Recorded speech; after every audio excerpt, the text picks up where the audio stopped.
Allahumma anta rabbi la ilaha illa anta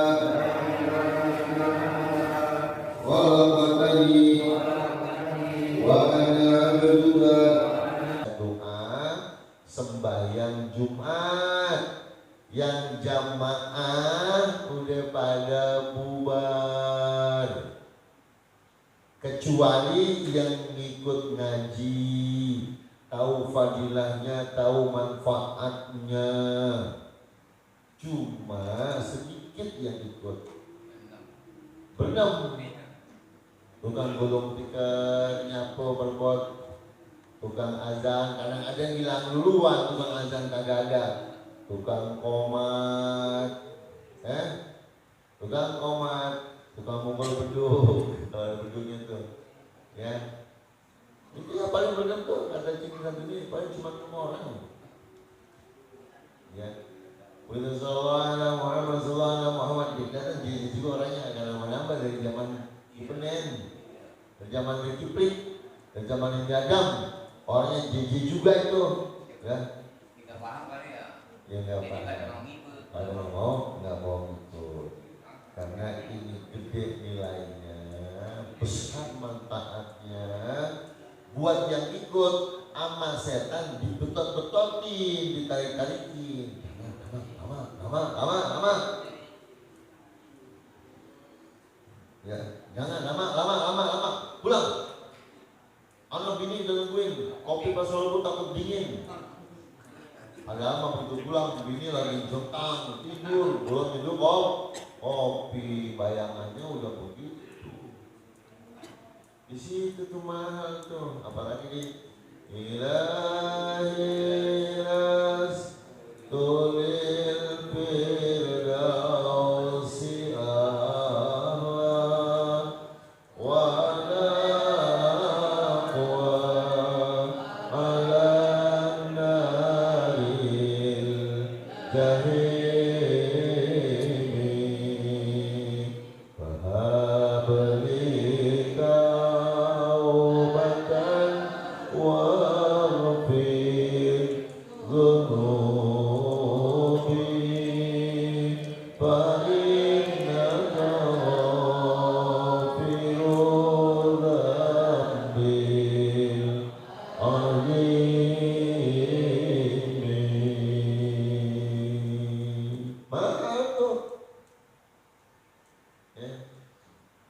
karena yang ngelakonin aulia Allah. Siapa yang ngelakonin tuh? Abu Nawas, tokoh sufi yang humoris lagi lucu. Abu Nawas tapi ilmunya segudang. Ilmunya segudang. Tuh. Sekelas Raja Bani Abbasiyah kalah ngelawan Tuan Syekh Abu Nawas. Kalah akalnya. Ya, akal yang dibimbing dengan ilmu. Maka ini lafaz kalimat pengaduan diri kepada Allah, pasrah diri kepada Allah, yang ngarang Abu Nawas. Sekelas Harun ar-Rasyid, Raja Bani Abbasiyah yang paling pintar, paling cerdas, dan paling hormat, paling tinggi adabnya kepada ulama, paling tinggi adabnya kepada guru, ya. Ini dikibulin dulu sama Abu Nawas. Kalah terus akalnya sama Abu Nawas. Ya. Tuh. Disuruh ngadu bayang-bayangan telur. Raja-raja, menteri-menteri pada berendam di ember. Ya. Lantas udah pada berendam di ember, Abu Nawas belakangan diumumin. Ayo, siapa di antara kalian yang paling banyak telurnya, berarti dia paling menangan. Abu Nawas sudah kebanyakan kalah, nggak Begitu yang pada bangun angkat telur, dia bangun kuruyuk. Kata Abu Nawas, dari sekian banyak ayam betina, jangankan cuma aku satu-satunya. Ya ayam betina cuma Abu Nawas, berarti lain perempuan semua, wadon semua. Alam menang. Menang Abu Nawas, yang perempuan kalah. Raja ayam perempuan, menteri ayam perempuan, pada telur semua. Tuh akalnya, maka ini kalimat ilahina spirituasi Allah wal aqwalan dahimi fahabli taubatan waktu junubi fa'inaka wafiru zambil ini dibaca setelah doa pertama, mau doa kedua, mau doa kedua. Itu besar nilainya, besar pahalanya. Pengakuan kita kepada Allah, pengabdian kita kepada Allah, dan pesertanya dikit. Kadang-kadang tuan imam juga nggak baca. Ya, saya banyak mengisi khutbah di banyak masjid. Cuman ada beberapa gelintir masjid yang setelah itu baca rangkaian doa sesuai dengannya tidak baca. Ya. Bahkan ada di beberapa masjid yang saya dilarang untuk bacanya, saya baca aja. Kalau ngarang saya jangan manggil saya, jangan coret nama saya di situ, memang masjid itu doang. Tapi akhirnya tetap boleh baca, silakan. Ya. Saya hanya ingin menginformasikan kepada teman-teman tentang hal ini dilakukan oleh seorang tasawuf, seorang ahli ilmu, seorang ahli Quran, seorang ahli ibadah. Makanya kita boleh mengikuti jejak-jejak ulama, walaupun Nabi nggak ngerjain, tapi ulama ngerjain. Boleh kita ikutin mereka. Karena ulama-ulama salafus salihin mereka melakukannya, kita pun juga melakukannya. Karena Allah mustaghni, maka Allah tidak butuh kepada hukum, tidak butuh kepada ciptaannya, tidak butuh kepada alam jagat raya. Makanya Allah menetapkan hukum, Allah tidak mengambil keuntungan hukum itu. Karena Allah tetapkan hukum bukan buat Allah, tapi buat manusia. Semua ketetapan hukum perdata ataupun semua ketetapan hukum pidana yang ditetapkan oleh Allah bukan buat Allah, tapi buat makhluk, buat si hamba, buat kita. Karena itu, ya, kita wajib meyakini bahwa Allah fi'lu kulli mumkinin au tarkuhu, fi'lu kulli mumkinin au tarkuhu. Allah bikin sesuatu atau Allah tidak bikin sesuatu, itu jaiz. Ya, jaiz, sesuatu yang diterima oleh akal adanya dan tiadanya. Adanya dan tiadanya, karena dia Allah kuasa, karena dia Allah punya kudrat, karena Allah dia punya iradah, maka Allah fi'lu kulli mumkinin au tarkuhu. Jangan heran kalau ada anak Nabi ingkar kepada Allah, karena Nabi nggak bisa menurunkan iman kepada anaknya. Jangankan iman, ilmu aja nggak bisa diturunin. Saya nggak turunin. Ada tuh katanya ilmu apa ya? Ilmu santet, apa ilmu apa ya? Katanya begitu. Jadi kalau umpamanya nenek moyang kita dulu belajar ilmu santet, katanya, ya. Lantas bapaknya mati meninggal dunia, turun ke anaknya mau itu ibu udah turun aja, itu udah brosot aja, lo brosot jatuh ke anaknya begitu, ya. Padahal itu bukan ilmu. Yang namanya ilmu itu, ya, satu sifat yang menghantarkan manusia untuk dekat kepada Allah dalam segala aspek, dalam segala segi. Itu ilmu. Jika ada di antara kita orang belajar ilmu ekonomi, menata kehidupan dengan harta, menata kehidupan dengan dunia, tetapi harta yang ditatanya, dunia yang ditatanya menghantarkan dirinya dekat kepada Allah Subhanahu wa Ta'ala, karena dia paham betul akan pekerjaannya, karena dia paham betul akan usahanya, karena dia paham betul akan hasilnya, karena dia paham betul akan tugas-tugas dan kewajiban dari harta-harta yang dititipkan Allah kepadanya, maka harta yang ia miliki menjadi jembatan sirajul akhirat, jembatan akhirat. Maka ilmu ekonomi yang dipelajarinya adalah ilmu ekonomi yang bermanfaat, ilmu yang membawa dirinya kepada pendekatan kepada Allah. Kepada Allah itu ilmu. Itu ilmu. Kalau membuat dirinya jauh dari Allah, itu bukan ilmu. Enggak wajib dipelajari. Kita belajar ilmu seni pahat, ilmu seni ukir atau segala macam menghantarkan kita kepada keagungan dan kemuliaan Allah, karena Allah memberikan daya imajinasi kepada kita yang orang nggak terbayang, kita terbayang. Ya, orang nggak terbayang, kita terbayang. Ilmu tentang arsitektur, artistik, ilmu tentang keindahan.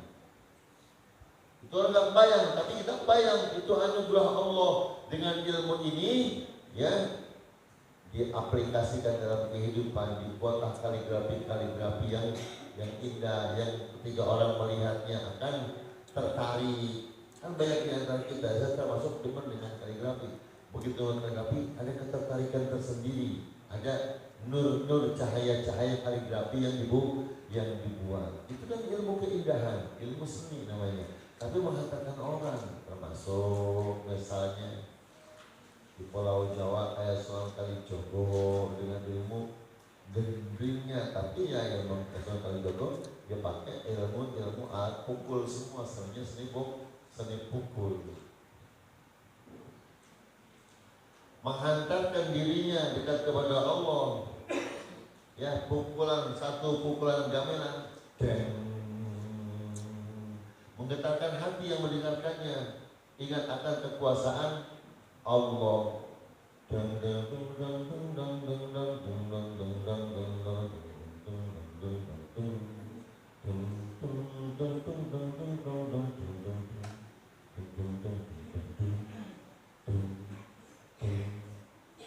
Membuat bergetar hati orang yang mendengarnya, nangis, ia ingat akan keagungan Allah.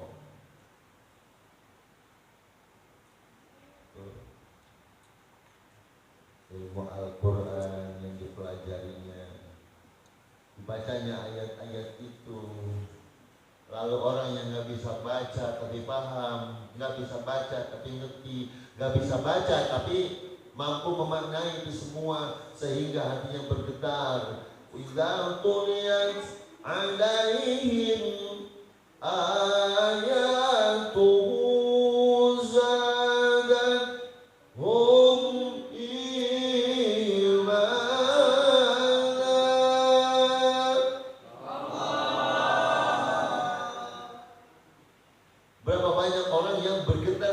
ketika mendengar ayat-ayat Allah, bertepatan dengan hidayah yang Allah masukkan ke dalam dirinya, termasuk ayat-ayat Al-Quran yang dibaca oleh Rasulullah, yang dibaca oleh sahabat, dan didengar oleh jin.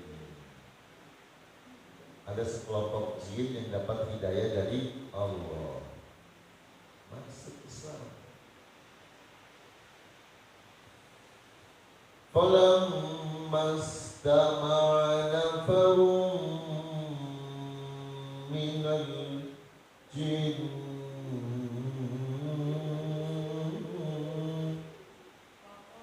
فلما استمع نفر من الجن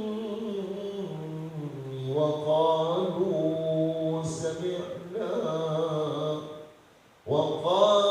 سمعنا قرآنا عجبا.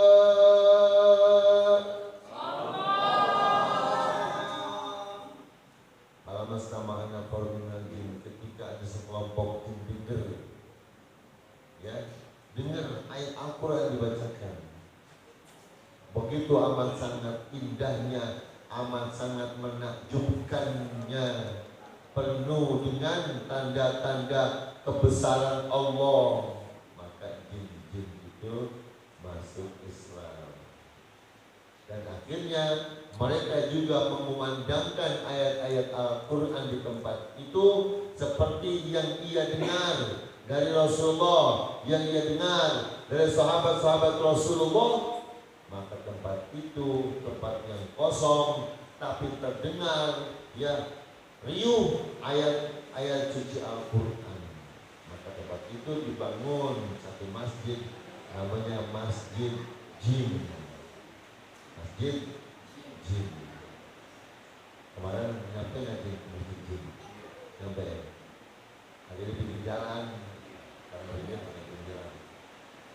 Nah, dulunya di situ tempatnya kosong terbuka. Ya, kalau kita dari Masjidil Haram Mekah itu arahnya arah pintu Marwah. Ya, Safa Marwah, keluar sebelah kiri, masuk Pasar Seng, lewat lagi pasar tambangnya Mekah. Di sana ada satu masjid namanya Masjid Jin.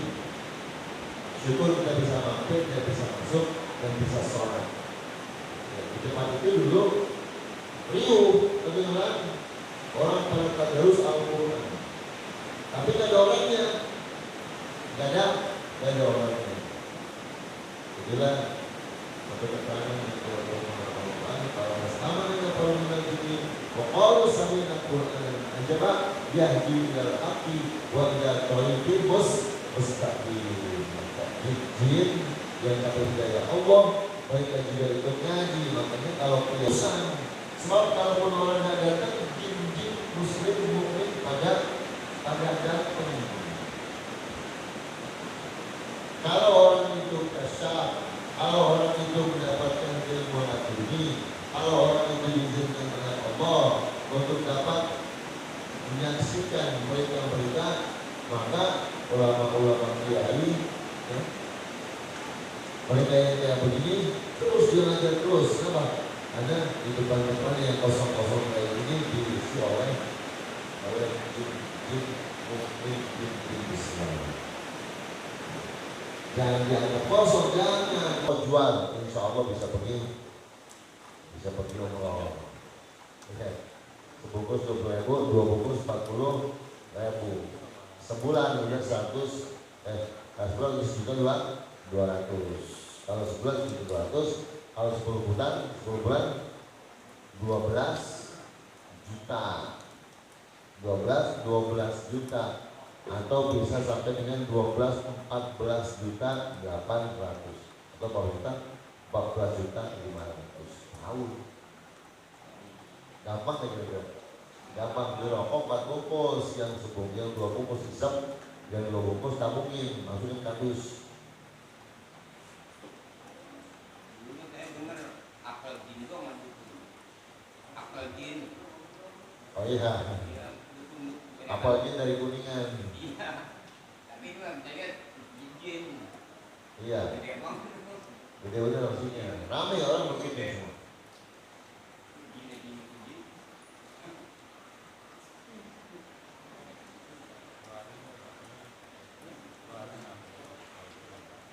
Mudah-mudahan Allah berikan kita, Allah kuatkan iman kita, Allah tetapkan keyakinan kita, agar kita tetap waspada dan jaga iman kita. Jangan sampai iman kita dicabut oleh Allah dalam keadaan kita lagi lupa lagi Al-Fatihah.